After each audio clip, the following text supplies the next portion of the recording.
ఇంట్లో ఏం జరుగుతుందో నాకు బాగా అర్థమైంది. అందుకే విజయాంబికలో మార్పు తీసుకురావాలని ప్రయత్నించాను. ఇలాంటి వైద్యాలు నా దగ్గర చాలా ఉన్నాయి.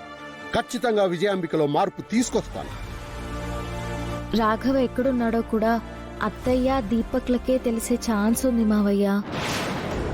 రాఘవ ఎక్కడున్నాడో తెలిస్తే నాన్నకి నిజం చెప్పి అమ్మా నాన్నల్ని కలపొచ్చు.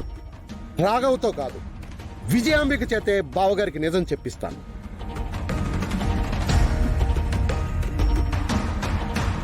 ఆ బాధ్యత నాది.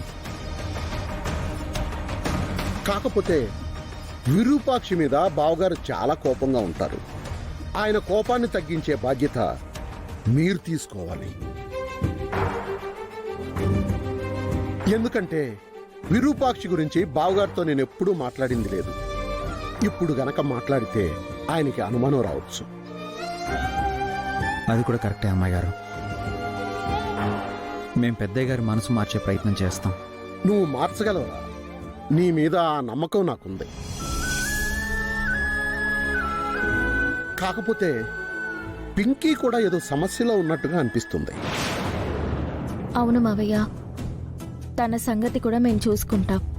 ఎందుకంటే పింకీని ఏదో విషయంలో వాళ్ళు భయపెట్టి వాళ్ల కంట్రోల్లో పెట్టుకున్నారు. ఏ మాత్రం తేడా వచ్చినా పింకీకే ప్రమాదం.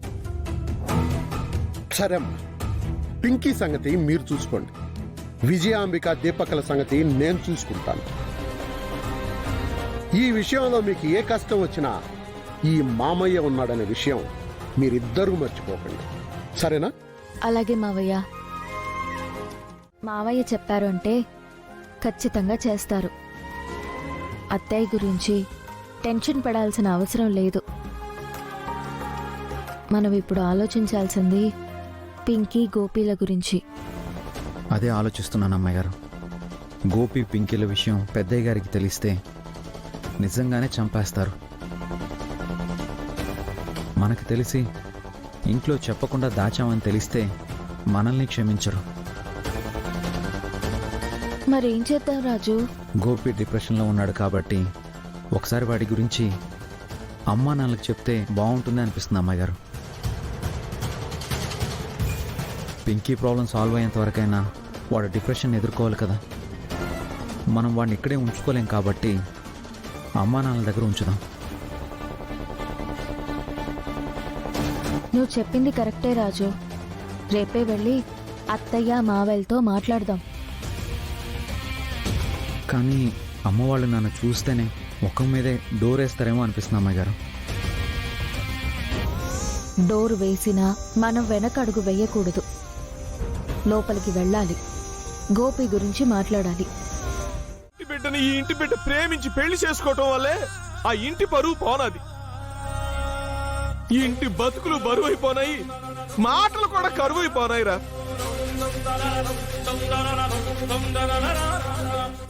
ఇలాంటి టైంలో మళ్ళీ నువ్వు ఆ ఇంటి అమ్మాయిని ప్రేమించడం ఏంట్రా? ప్రేమ అనేది ఇల్లును చూసి పుట్టదు మావయ్య, మనసును చూసి పుడుతుంది. రూపా, ప్రేమ గురించి అర్థం లేని అర్థాలు చెప్పి గోపిని చెడగొట్టద్దు.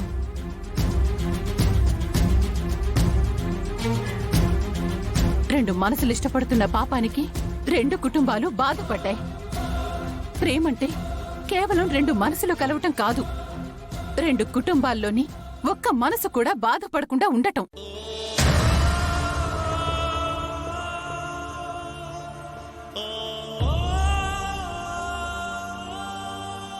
ఈ వయసుకు మేము చాలా మంది ప్రేమికుల్ని చూసాం.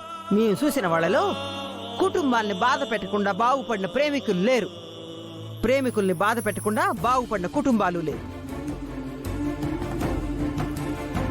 ఒరే, మనలాంటి మధ్యతరగతి వాళ్ళ ప్రేమలన్నీ మధ్యలోని ముగింపు పలికేస్తాయమ్మా.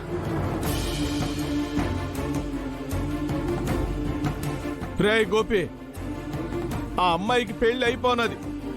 పిచ్చి పిచ్చి ఆశలు వేయకుండా మీ అమ్మ నాన్న చెప్పినట్టు బుద్ధిగా వెళ్ళి చదువుకో. ఎందుకు చెప్తున్నానో అర్థం చేసుకో. ఇదిగో ఇంకొకసారి పెద్దయ్య గోరింటి వైపు చూస్తే పెద్దయ్య గోరు ఏడు చేస్తారో నాకు తెలియదు కానీ నేను మాత్రం నిన్ను చంపేస్తాను. పోతులు బా, వెళ్ళి బుద్ధిగా చదువుకో.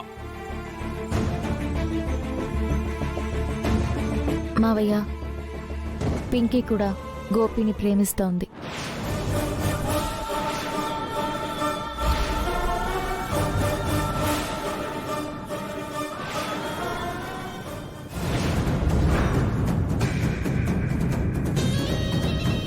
పింకీకి ఆల్రెడీ పెళ్ళైపోయింది కదా రూపా.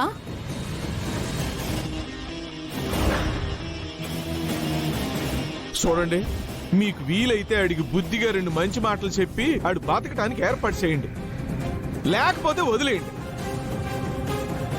అంతేకాని ఇలాంటోటికి భుజం తట్టి ప్రోత్సహించబాకండి. మీ పెద్దవాళ్ళతో వచ్చిన ప్రాబ్లమే ఇది నాన్న. వాడు పింకీ లేకుంటే చచ్చిపోతాను అంటున్నాడు నాన్న.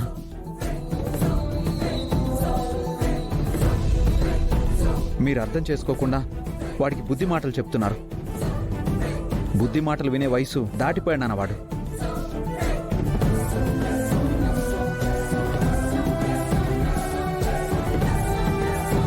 గోపి గురించి మీతో మాట్లాడదామని వచ్చాం మావయ్య. మీరు అర్థం చేసుకునే పరిస్థితిలో లేరు. గోపికి ఏం కావాలో ఏం చెయ్యాలో అది మేం చూసుకుంటాం. పదరాజు, పద గోపి, పద. ఒరే గోపి,